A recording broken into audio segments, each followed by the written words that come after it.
Nah, pembahasan selanjutnya yaitu tentang quadratic spline. Nah, tapi intinya sama ya. Jadi kita ingin mencari 3 buah fungsi ya. Jadi ini F1, F2, dan F3 ya. Kita ingin mencari 3 buah fungsi. Nah, fungsi yang akan kita cari itu adalah fungsi kuadratik sekarang ya. Jadi Fx. Nah, F1-nya itu kuadratik, berarti A1 ditambah B1x ditambah C1x kuadrat ketika X-nya di antara X1 sampai X2 ya. Nah, C2x kuadrat ini A3 ditambah B3x ketika X-nya di antara X2 dan X3, dan terakhir ketika X-nya di antara X3 dan X4. Nah, bagaimana mencari tahu A1, A2, A3, B1, B2, B3, dan C1, C2, C3-nya? Lagi-lagi kita terapkan cara yang sama ya. Nah, di sini intinya itu F1 itu adalah persamaan kuadrat ya. Berarti ini mungkin sedikit melengkung gitu ya. Nah, jadi seperti ini ya. Nah, ini adalah masing-masing ini mempunyai A1, B1, C1 yang berbeda-beda ya. Nah, sekarang kita akan mencari tahu bagaimana cara mencari A1, A2, A3 dan B dan C-nya juga ya. Pertama-tama si titik ini X1, Y1 dan X2, Y2 harus memenuhi ini F1 ya. Oleh karena itu ada 2 persamaan dari sini ya. Yaitu saya akan tulis di sini ya.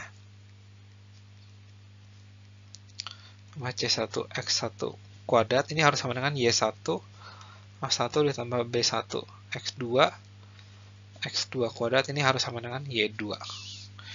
Dan juga kita bisa lakukan ini untuk F2 dan F3 ya, sehingga saya akan mendapatkan 6 persamaan sebagai berikut ya. Nah, ini untuk F1 ya, ini untuk F2 dan ini untuk F3 ya. Tapi masalahnya saya tuh punya 9 variabel ya. Nih, ada 9 variabel. Nah, dan saya baru punya 6 persamaan. Nah, bagaimana saya bisa mencari 3 persamaan yang lain? Yaitu dengan cara kondisi kedua ya.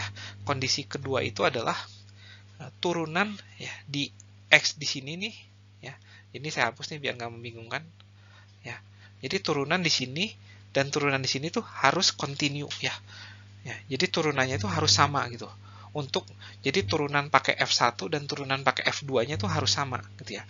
Jadi dengan kata lain df1 ya, dx di titik x2, y2 itu harus sama dengan df2 di titik x2, y2 ya. Nah, dari sini saya akan mendapatkan persamaan sebagai berikutnya. Jadi turunan f1 itu adalah ini ya, b1 ditambah 2c1 x tapi di x2 ya. Berarti ini. Dan berikutnya B2 ditambah 2C2 X2. Nah, ini adalah persamaan ke-7. Nah, ini kan persamaan ke-6 ya. Nah, persamaan ke-8 itu sama seperti persamaan ke-7, tapi di sini ya. Tapi di titik ini ya. Berarti df2 ya. df2 per dx di x sama dengan x3 harus sama dengan df3 per dx di x sama dengan x3 ya. Nah, dari sini saya akan mendapatkan persamaan 8, yaitu adalah B2 ditambah 2C2 X3 harus sama dengan B3 ditambah 2C3 X3. Nah, ini persamaan 8. Nah, untuk persamaan 9, ini hanya sekedar cara doang ya. Jadi biasanya ada cara yang lain, tapi ini persamaan 9 itu karena total kan kita baru ada 8 persamaan, oleh karena itu persamaan 9 itu seperti dibuat-buat sih sebenarnya, tapi nggak masalah. Jadi di persamaan 9 itu dianggap bahwa C1-nya itu 0, atau dengan kata lain dianggap bahwa si F1 itu bukanlah persamaan kuadrat tapi persamaan linear karena C-nya itu 0 ya. Nah, ini nggak masalah sih. Jadi persamaan 9 itu hanya persamaan yang bantuan, tujuannya itu agar kita bisa mendapatkan solusi unik ya, karena kita punya 9 variabel dan 9 persamaan. Nah, hasil akhir dari ke-9 persamaan itu adalah sebuah matriks yang akan saya tulis di slide sudah ini. Nah, inilah matriksnya. Matriksnya itu adalah 9 kali 9 dikali ini variabelnya yang mau dicari tahu ya, A1, B1, C1, A2, B2, C2, dan A3, B3, C3, dan sisi kanannya itu yaitu adalah ini. Y1, Y2, Y2, Y3, Y3, Y4, dan yang bagian turunannya itu yaitu 0 semua. Ya, saya akan tulis per baris. Nah, baris pertama adalah 1x1 x1 kuadrat, sisanya 0 semua ya. Nah, baris kedua juga sama, yaitu 1 2x2 kuadrat, sisanya 0 semua. Nah, baris ketiga adalah ini 1x2 kuadrat, sisanya 0 semua.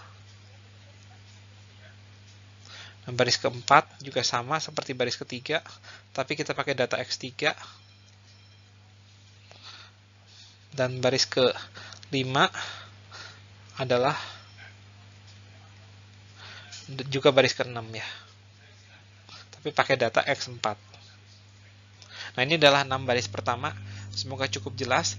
Nah, untuk baris ke-7 dan 8 itu menggunakan turunan yang tadi ya, yaitu adalah, nah ini adalah persamaan yang ke-7 ya, dari B1 ditambah 2C1 X2 ya.